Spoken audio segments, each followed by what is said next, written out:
Minorka to wyspa, która od pierwszych chwil uczy celebrowania spokoju i bliskości z naturą.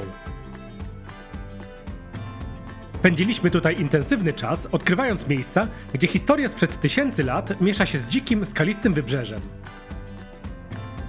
W tym filmie zabierzemy Was na ukryte w turkusowych zatokach plaże oraz pokażemy surowe, strome klify na północy wyspy. Zobaczycie prehistoryczne ruiny tajemniczej kultury tajalutyckiej, czyli pozostałości po rdzennych mieszkańcach Balearów. Odwiedzimy również najbardziej klimatyczne miasteczka regionu, które zachwycają swoją architekturą. Przygotowaliśmy dla Was dokładny zapis naszej trasy, punkt po punkcie, tak jak ją faktycznie pokonaliśmy. Planujemy jeszcze drugi wyjazd na Minorkę, aby odkryć jeszcze więcej. Także ten odcinek możecie traktować jako nasze pierwsze wrażenia, a kompletnego przewodnika spodziewajcie się za miesiąc. Cześć, witajcie na Minorce. Przyjechaliśmy tutaj na majówkę. Pokażemy Wam w tym filmie, co udało nam się zobaczyć na tej niewielkiej, ale wspaniałej wyspie.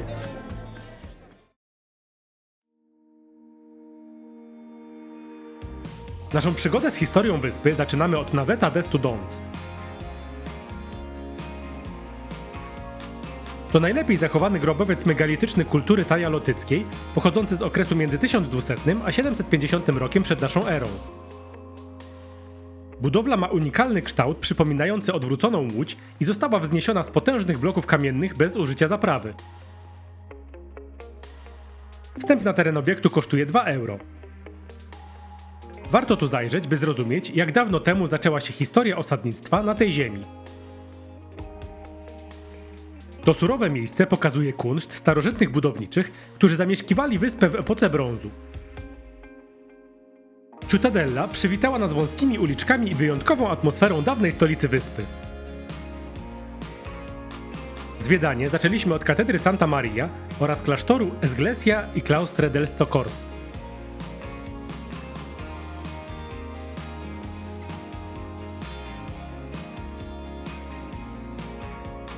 W tym ostatnim mieści się ciekawe muzeum diecezjalne, a wstęp na oba obiekty kupiliśmy na wspólnym bilecie za 8,20 €. Później ruszyliśmy w stronę portu, mijając po drodze ratusz, który pełnił niegdyś funkcję królewskiego pałacu. Zajrzeliśmy też na lokalny targ rybny Pescaderia, którego budynek pochodzi z 1895 roku. Spacer zakończyliśmy na reprezentacyjnym placu Plaza des Born, sercu miasta. To miejsce idealnie nadaje się na powolne odkrywanie historii ukrytej w murach szlacheckich rezydencji. Niedaleko miasta znajduje się jeden z najbardziej znanych cudów natury na wyspie. To Pont den Hill, czyli potężny, naturalny łuk skalny wyrastający prosto z morza. Klify w tej okolicy są wyjątkowo strome i surowe.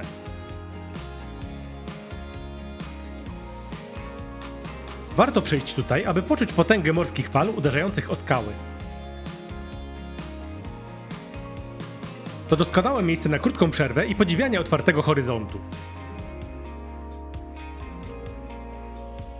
Czas na pierwsze spotkanie z południowym wybrzeżem i plażą Son Saura. To rozległa zatoka z jasnym piaskiem i łagodnym wejściem do wody. Parking znajduje się stosunkowo blisko, co znacznie ułatwia dostęp do brzegu. Plaża jest otoczona niską roślinnością i sosnami, które dają odrobinę cienia w upalne dni. To właśnie stąd postanowiliśmy ruszyć dalej pieszo historycznym szlakiem Camí de Cavalls. Idąc szlakiem Camí de Cavalls, szybko dotarliśmy do Platja de Bella Vista. Warto wspomnieć, że Camí de Cavalls otacza całą wyspę i pierwotnie służył jako konny szlak obronny do patrolowania wybrzeża. Dziś pozwala turystom docierać do najpiękniejszych zakątków wyspy, niedostępnych dla samochodów.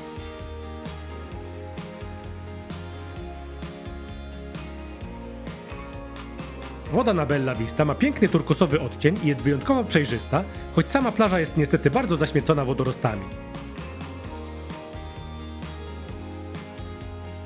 Nadmorska ścieżka pozwala cieszyć się widokami, których nie zobaczycie z poziomu głównych dróg.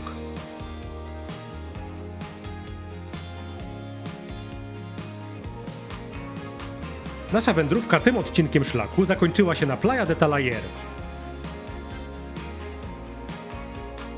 To mniejsza, bardziej kameralna plaża, schowana głęboko między skałami. Dojście do niej wymaga nieco wysiłku, ale cisza, spokój i piękno plaży wynagradzają każdą minutę marszu. Jasny piasek kontrastuje tu z ciemnymi skałami otaczającymi zatokę, tworząc kameralny klimat. Dzikie wybrzeże Minorki pokazuje tutaj swoje najpiękniejsze oblicze.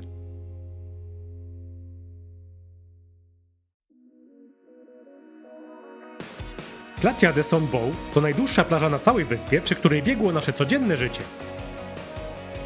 Wzdłuż wydm wybudowano tu wiele drewnianych mostków, którymi można spacerować, chroniąc lokalną przyrodę. Tuż obok plaży znajduje się ciekawe rozlewisko, gdzie mieszkają wiecznie głodne i towarzyskie kaczki. To właśnie w bezpośrednim sąsiedztwie tego terenu znajdował się nasz hotel. O samym obiekcie i naszych wrażeniach z pobytu opowiemy Wam szczegółowo na samym końcu filmu.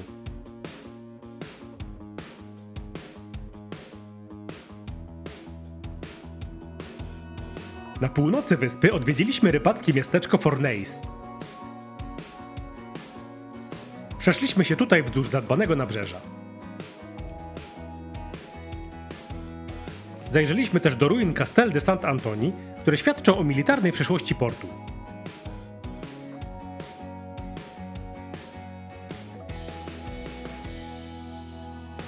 Głównym punktem była jednak wieża obronna Torre de Fornells.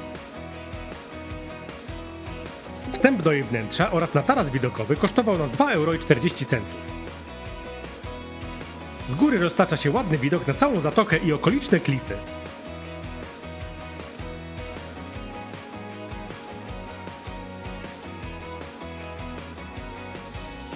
Latarnia morska Cavalleria to obowiązkowy punkt na północnym Cypru.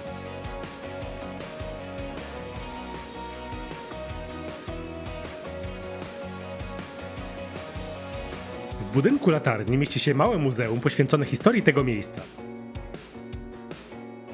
Oprócz samej wieży i widoków na morze, warto odszukać pobliską jaskinię.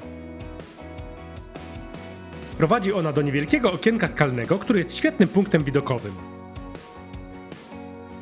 Na miejscu działa też kawiarnia, gdzie można odpocząć przy kawie z widokiem na klify.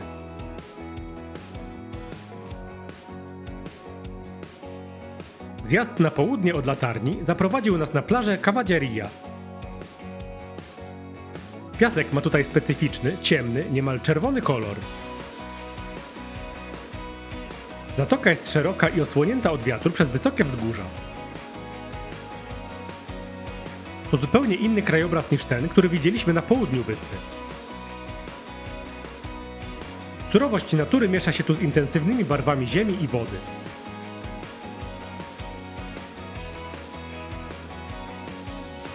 Jeśli podoba Ci się ten film, to nie zapomnij o łapce w górę, podbiciu filmu, zostawieniu komentarza i subskrypcji.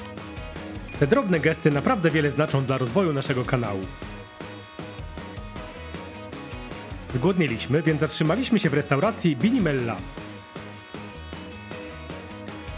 Knajpka znajduje się tuż przy parkingu, gdzie zaczyna się szlak prowadzący na Cala Pregonda. Jedzenie było całkiem smaczne, a ceny okazały się bardzo przystępne dla portfela. Sama atmosfera w restauracji była luźna, co sprzyjało regeneracji sił przed spacerem.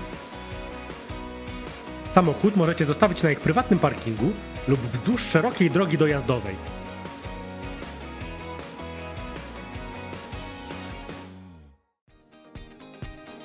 Z restauracji ruszyliśmy w 30-minutowy spacer w stronę słynnej Cala Pregonda. To jedyny sposób, by się tam dostać, ponieważ bezpośredni dojazd dla aut nie istnieje. Podczas wędrówki mijaliśmy kilka mniejszych plaż, które nie cieszą się tak dużą popularnością. Widzieliśmy m.in. piaszczystą Platja de Binimella oraz Playa de Salairo. Trasa nie jest trudna, a zmieniające się krajobrazy sprawiają, że czas mija bardzo szybko.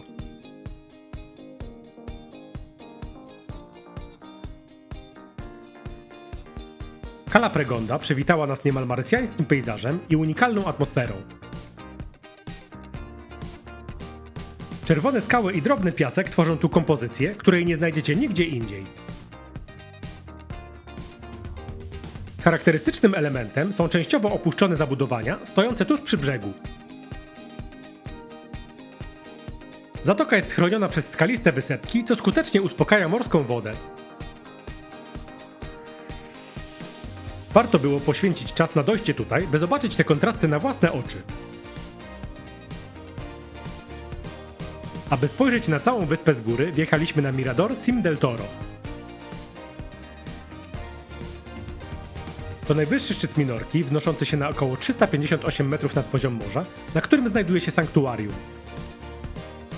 Z tarasów przy sanktuarium można dostrzec niemal każdy zakątek wyspy od wybrzeża do wybrzeża. Przy dobrej pogodzie horyzont wydaje się nieskończony i widać nawet sąsiednią Majorkę. To idealny punkt, by ogarnąć wzrokiem topografię terenu, który wcześniej przemierzaliśmy.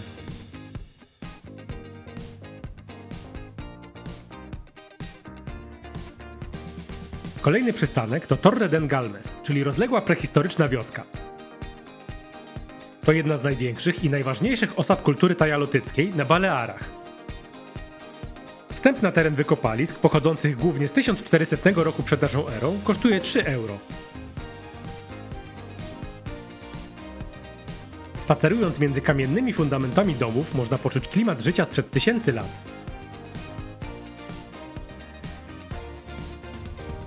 Obiekt jest świetnie zachowany i pokazuje, jak zorganizowane było dawne społeczeństwo wyspy. Niedaleko odwiedziliśmy kolejne ważne miejsce historyczne – Torralba den Salord. Wstęp do tego sanktuarium z okresu tajalotyckiego kosztował nas 4 euro.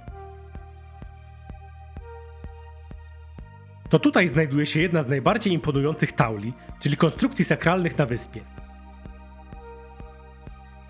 Taula składa się z 2 ogromnych głazów ułożonych w literę T i mogła pełnić funkcje kultowe. Miejsce to ma w sobie tajemniczą aurę i skłania do podziwu nad siłą dawnych mieszkańców.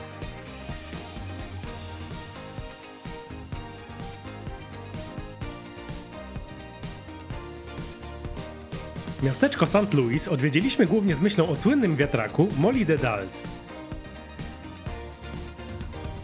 Zobaczyliśmy też kościół parafialny oraz drugi, mniejszy wiatrak znajdujący się na południu.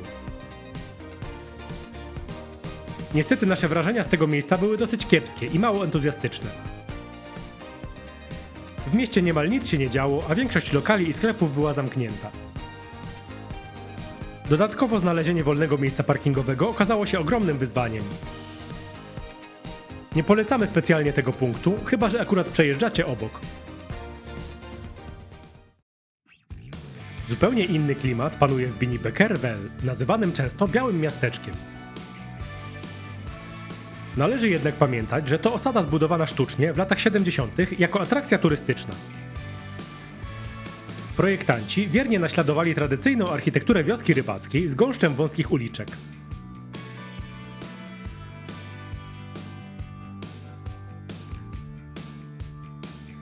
Mimo braku historycznego autentyzmu, miejsce jest niezwykle fotogeniczne i perfekcyjnie zadbane. Spacer między śnieżno-białymi domami to ciekawa odmiana od surowych krajobrazów północy. Na koniec czas na recenzję naszej bazy, czyli hotelu Sol Milanos Pinguinos. Podczas naszego pobytu zatrzymaliśmy się w hotelu Sol Milanos Pinguinos. Teraz opowiemy Wam o naszych wrażeniach z tego miejsca i pokażemy, jak ten hotel wygląda. Bardzo polecamy tę lokalizację ze względu na położenie niemal w samym centrum wyspy. Dzięki temu dojazd do każdej z wymienionych atrakcji zajmował nam rozsądną ilość czasu. Wybraliśmy pokój typu Sunset View i widok z balkonu na morze był naprawdę wspaniały. Jeśli zdecydujecie się na ten hotel, koniecznie dopłaćcie za opcję z widokiem na wodę. Sam obiekt jest jednak już wyraźnie nadgryziony upływem czasu i wymaga odświeżenia. Pokoje były dosyć małe, choć dobrze wyposażone, a serwowane śniadania oceniamy jako bardzo przeciętne. Warto też uwzględnić w budżecie koszt parkingu, który wynosi 14 euro za dobę.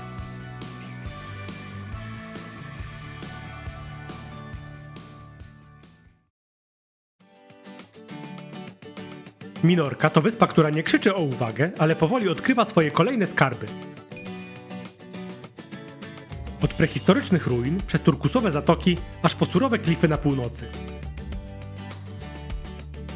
Mamy nadzieję, że nasze doświadczenia pomogą Wam sprawnie zaplanować własny wyjazd.